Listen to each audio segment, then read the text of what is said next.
क्या आपने कभी ऐसे मोमेंट को फेस किया है कि आप स्टेज पर जा रहे हैं, आप ऑडियंस को फेस करने जा रहे हैं और आपका दिल जोर जोर से धड़कने लगा है, हाथ ठंडे पड़ रहे हैं और आपके जहन में केवल और केवल एक सवाल उठ रहा है कि क्या मैं ये कभी कर भी पाऊंगा? जी हाँ, मैं बात कर रहा हूँ पब्लिक स्पीकिंग के बारे में। मैं आपका दोस्त, आपका host Rohit Bidhuri, N inspirational speaker. आप जैसे कई साथियों की, कई अन्य लोगों की भी समस्या यही रहती है कि भाई साहब, हम 2, 4, 5, 7 लोगों के बीच में तो बात कर लेते हैं, बिल्कुल कॉन्फिडेंटली बात कर लेते हैं, लेकिन जैसे ही कोई मौका मिलता है कि हमको पब्लिक को फेस करना पड़े, जैसे कहीं मौका मिलता है कि हमको कहीं लोगों को हैंडल करना है या फिर मुझे कोई ओपन सेमिनार के अंदर मुझे कोई अपनी स्पीच देनी है, तो वहाँ पे अच्छे खासे आदमी की हालत टाइट हो जाती है।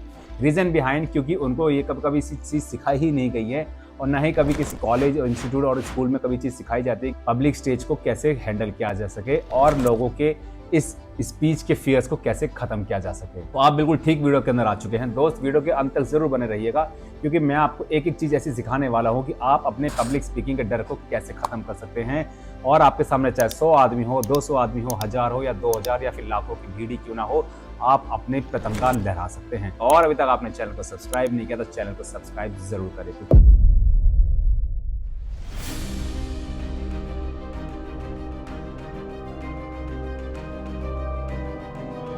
सबसे पहले जो पॉइंट है जो समझने का जो प्रयास करते हैं, that is understanding the fear. पहले तो समझने का प्रयास करते हैं कि डर आखिर में है क्या। लोगों के सामने बोलने का जो डर है, ये एक नेचुरल डर है दोस्त। सबसे पहले तो आप अपने मन से डर निकालिए, अपने जहन से चीजें निकाल दीजिए कि मैं कभी लोगों के सामने बोल ही नहीं पाऊंगा। इसको बेसिकली साधारण बातों में समझने का प्रयास करें तो दैट इज परफॉर्मेंस एंग्जाइटी। आपको कहीं ना कहीं इस चीज का डर रहता है कि पता नहीं मैं लोगों के सामने बोल भी पाऊंगा कि नहीं बोल पाऊंगा, लोग मेरा मजाक तो नहीं उड़ाएंगे, कहीं पता लगा कुछ चीज बोलने के लिए गया लेकिन मैंने बोल को छोड़ दिया। तो ये जो छोटी छोटी चीजें हैं ना, यही आपका डर का कारण है। अदरवाइज बोलना कोई बहुत बड़ा चैलेंज नहीं है। जब आप अपने 2 लोगों के सामने भी अच्छी खासी बातें कर सकते हो, तो वही 2000 लोगों के सामने भी बोला जा सकता है, बशर्ते आपको सिर्फ दिल से बोलना पड़ेगा, आपको समझना पड़ेगा कि मैं बोल क्या रहा हूँ। Point number 2, the importance of preparation.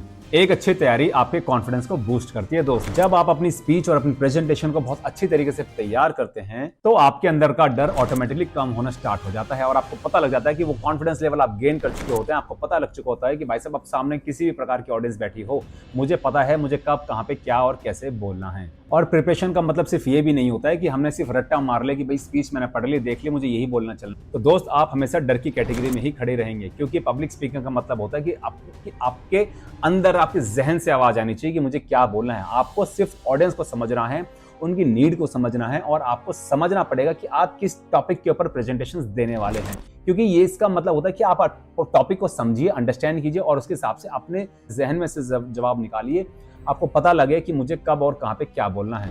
इसमें सबसे छोटा टिप्स ये दे सकता हूँ दोस्त मैं आपको, जब भी आपको प्रेजेंटेशन आप कोई देना चाहें, जब कोई स्पीच देने जाएं, तो आपकी जितनी भी स्पीचेस हैं उसके छोटे छोटे पॉइंटर्स बना लीजिए। छोटे से कार्ड ले लीजिए, उसके अंदर पॉइंटर्स बना लीजिए कि मुझे इस टॉपिक पे क्या बोलना है। जब आप 3-4 पॉइंटर बना लेते हैं, आपको उस टॉपिक के अंदर समझ हो जाती है कि मुझे कब, कहाँ पे क्या बोलना है, तो आपको पूरी स्क्रिप्ट याद करने की जरूरत नहीं पड़ती। आप सिर्फ उन पॉइंट को देखते हैं और पॉइंट को देखते ही आपके सबकॉन्शियस माइंड के अंदर आपका ऑटोमेटिकली वो लर्निंग्स, वो स्क्रिप्ट याद हो जाती है आपको ऑटोमेटिकली कि मुझे कब यहाँ पे क्या बोलना है। Now point number 3, mirror practice. Mirror practice एक बहुत ही जबरदस्त, बहुत ही पावरफुल टेक्निक है दोस्त। मैंने अपने इनिशियल स्टेज पर, जब मैंने पब्लिक फिगर बनने की और पब्लिक स्पीकिंग देने की तैयारी मैंने की थी, तब मैं इस प्रैक्टिस का बहुत यूज किया करता था, क्योंकि ये आपके कॉन्फिडेंस को बूस्ट करती है और आपको पता लगता है कि सामने जब आप अपने आप को जब फेस करना सीख जाते हैं ना दोस्त, तो आप ऑडियंस आपके लिए बहुत चुटकियों का काम हो जाता है।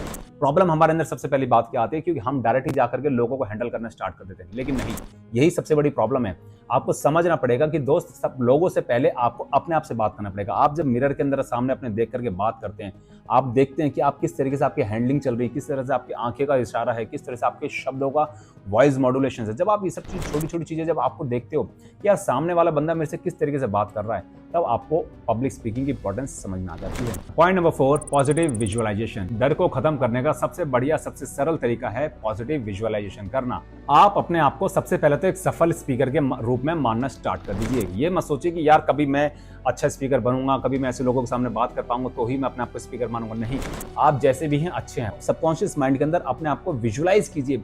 सोचिए कि मैं कई सारे लोगों के सामने में स्पीच दे रहा हूँ, लोग तालियां बजा रहे हैं मेरे लिए, लोग मेरे लिए हूटिंग कर रहे हैं, लोगों को अच्छा लग रहा है जब मैं स्टेज पर जाकर बात करता हूँ, लोग मेरी तरह बनना चाह रहे हैं। जिस तरह से आप इस तरह से जब सोचना स्टार्ट करते हैं, तो आपके अंदर का डर ऑटोमेटिकली खत्म होता है और आपको जो इमेज आप अपने सबकॉन्शियस माइंड के अंदर क्रिएट करते हो कि मैं एक दिन ऐसी स्पीच दे रहा हूँ, ये पूरा स्टेडियम भरा हुआ होगा चारों तरफ से और लोग मेरे को दूर दूर से सुनने के लिए आ रहे होंगे, वो उस पॉइंट पे रह करके काम कीजिए दोस्त, जिसको मैं बोलता हूँ always think end of the mind. आपका आखिरी मोमेंट पे माइंड किस तरीके से काम करने वाला होगा, आप उस सिचुएशंस को देख करके काम कीजिए जिस सिचुएशन पे आपको पहुंचना है। जब आप इसको विजुअलाइज करते हैं कि हाँ यार एक दिन ऐसा काम हो रहा होगा, दूर दूर से लोग आ रहे होंगे, मेरे को देख रहे होंगे, मेरे को समझ रहे होंगे, जो होटिंग लोग कर रहे होंगे, सीटियां बजा रहे होंगे, तालियां बजा रहे होंगे आपके लिए, सोच के देखो कितना खुश मिजाज माहौल होगा वो।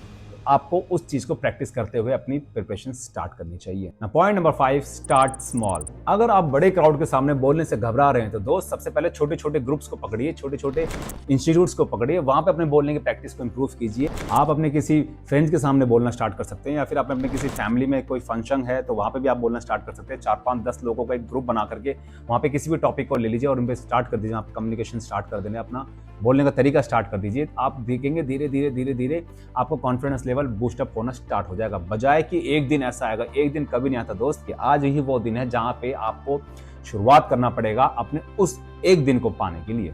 Now point number 6, deep breathing technique. दोस्त पब्लिक स्पीकिंग के टाइम पे नर्वसनेस आना एक आम बात है। मैं भी कई बार जब भी अपने स्टेज पे जो परफॉर्मेंस में जब देता हूं तो मेरे अंदर भी नर्वसनेस होता है कि मैं कैसे हैंडल कर पाऊंगा। बट जैसे ही मैंने बताया डीप ब्रीथिंग टेक्निक, ये एक ऐसी टेक्निक है दोस्त जो आपको कभी भी हारने नहीं देगी और आपके कॉन्फिडेंस को 3 गुना, 4 गुना, 10 गुना तक भी बढ़ा सकती है। कैसे? जब भी आप स्पीच देने जाएं तो सबसे पहले 1 सेकंड के लिए रुक करके 3 से 4 सेकंड के लिए डीप ब्रीथिंग लीजिए, लाइक ऐसे।